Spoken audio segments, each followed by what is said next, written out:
অবস্থা কেন রে? এসি বাস্ট হয়ে গেছে।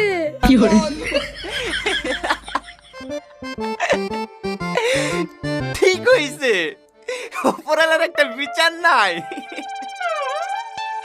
এইবার খানা ঠান্ডা বাতাস। তুমি এক্ষুনি মিস্ত্রিটা তুলে আসো। আমি পারবো না।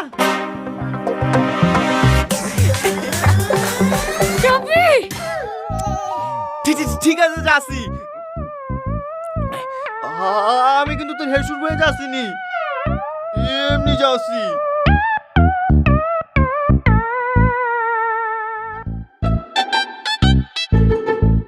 হট, একবারে বুদ্ধি নাই তোমাদের। রান্না করে কেউ এসি লাগায়? রান্না করে এসি লাগাইনি ভাই, তুমি ভুল বুঝছো। এসি ঘরটাই রান্নাঘর করে ফেলিছে। আ?